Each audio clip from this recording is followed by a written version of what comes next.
দেউতা, কথা এটা মই ক'বৰ কাৰণে আপোনাক মাতিছোঁ। কথাটো হৈছে কি দেউতা, মা মৃত্যু হোৱা বহুত দিন হ'ল, গতিকে কিবা এটা কৰিব লাগিব, নহ'লে এতিয়া ঘৰত ৰন্ধা বঢ়া কৰা বহুতো কষ্ট হৈ গৈছে, যাৰ ফলত এতিয়াতো মই সদায় ভাত ৰান্ধি থাকিব নোৱাৰোঁ। আপুনি কিবা নহয় কিবা এটা কৰি দিয়ক দেউতা। তুমি যিটো কথা কৈছা সেইটো মই নুবুজা নহয়, সেই কথাটো মই বুজি পাইছোঁ, কিন্তু এতিয়া ধৰক ডাঙৰ ককাই কি কৰিব আৰু তাৰ কথাটো মই ভাবিব লাগিব, কাৰণতো তোমালোকৰ দুজনৰ ভিতৰত এজনটো সি বাহিৰতে থাকে আৰু এতিয়া তুমি এতিয়া ঘৰতে আছা। এতিয়া ময়ো অলপ বয়সস্থ হৈ আহিছোঁ, গতিকে মই সেইবোৰ কথা ভাবিব চিন্তা কৰা নাছিলোঁ, কিন্তু এতিয়া তুমি এটা কাম কৰিব লাগিব, যিয়েই নহওক তুমি তোমাৰ দাদাকে হেৰি কৰিব লাগিব যে দাদাই বিয়া পাতে নে নাপাতে। দাদা যদি বিয়া এখন পাতে তেতিয়া বহুত ভাল কথা আৰু, বুজি পাইছা? সেইকাৰণে দাদাকে তুমি ক'বাচোন কি কয় দাদাই, মই শুনিম বাৰু, বুজিলা? তাৰপিছত মোক ক'বা।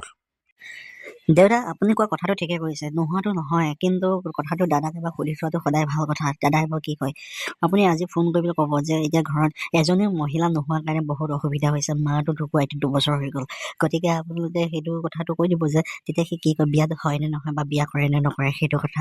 আৰু যদি কোনোবা ছোৱালীক সি ভাল পাই থৈছে তেতিয়া বেলেগ কথা, যদি সেইটো নাই সি বিয়া পাতে নে নাপাতে সেইটো সুধিব, আপুনি সুধি পেলাই ক'ব দেউতা।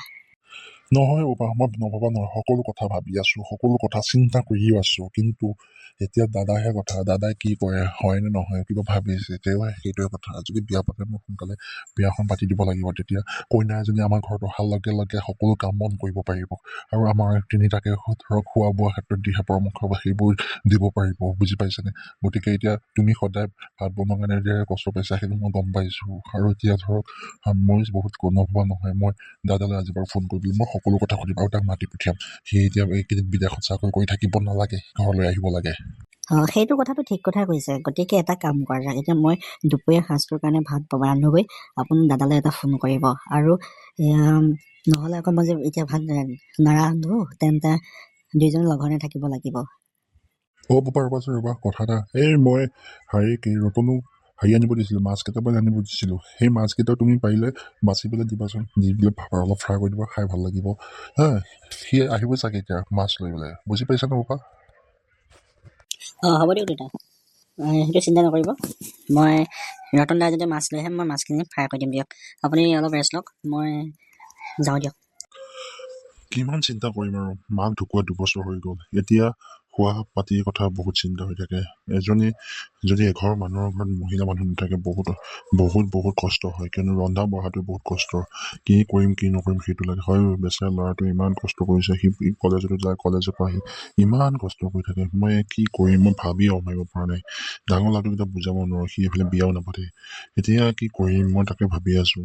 উপায়হীন হ'লে সৰুটোকে ক'ব লাগিব নে? এতিয়া সিওতো গ্ৰেজুৱেটে হোৱা নাই, এতিয়া BA পঢ়িহে আছে, BA পাছ কৰাটো মই ক'লোহেঁতেন, এতিয়া সি পঢ়া শুনা কৰি কেনেকৈ সি কৰিব, মই সেই কথাটোকে ভাবিবলৈ মই চিন্তিত হৈ আছোঁ বহুত। কি কৰিম, ল'ৰাটোৱে কিন্তু উপায় নাপায়, সি মোক ক'লে এই কথাষাৰ কোৱাৰ কাৰণে মই এতিয়া আকৌ ভাবিব লগা হৈ যায়। হে ভগৱান, কিবা এটা উপায় দিবা, নহ'লে বহুত বেয়া লাগিছে দেই, আজি বহুত বেয়া লাগিছে, কাৰণ ল'ৰাটো উপায় নাপায় সি ক'ব বিচাৰিছে। ভগৱান, তোমাৰ বাহিৰে আৰু পৃথিৱীত কোনো নাই, তুমি কিবা এটা উপায় দিবা। ইমান ডাঙৰ ঘৰ, ইমান টকা থকা মানুহ, এতিয়া ঘৰত এগৰাকী মহিলা মানুহে আছিলে, মহিলা মানুহজনী নাইকিয়া হোৱাৰ বাবে সিহঁতৰ ঘৰখন একে জল পট হৈ গৈছে। ল'ৰাটোৱে স্কুলতো যায়, আহি পেলাই কামো কৰে দেই, ইমান কষ্ট কৰে। আজি মাছকেইটা বাচিব নাজানে, নজনাৰ কাৰণে মই বাচি দিলোঁহি, কিন্তু কোনেনো সদায় এনেকৈ কৰি থাকিবহি, কাৰণতো তেওঁলোকৰতো কথা আছে। গতিকে তেওঁলোকে ডাঙৰ ল'ৰাটোক যদি বিয়া পাতি দিয়াহেঁতেনতো ভালেই আছিলে, ঘৰখনো ভাল হৈ থাকিলেহেঁতেন দেই, কি হয় আৰু। হ'ব দিয়ক, এতিয়া মই যাওঁগৈ আৰু দিয়া। ৰতন ককাইটি নাযাবচোন, আপুনি আমাৰ ঘৰতে ভাত খাই যাব। ইমান কষ্ট কৰি মাছবোৰ বাছি দিছে, কামবোৰ কৰি দিলে, সি মাছকেইটাও আনিছে, এতিয়া আপুনি আমাৰ ঘৰতে খাই যাব। কিয় আমি আমাৰ ঘৰত খাব বেয়া পাইছে নেকি? একো নহয় দিয়ক, মই বনাম আৰু আপুনি খাই যাব দেই। আপুনি নোখোৱাকৈ নাযাব কিন্তু দেই, ৰতন ককাইটি আমাৰ ঘৰতে খাই যাব। ইমান চিন্তা কৰিব নালাগে দিয়া, মই ঘৰতে খাম, তোমালোকে নিজে ৰান্ধি বাঢ়ি খোৱা, দেউতাকো দিয়া।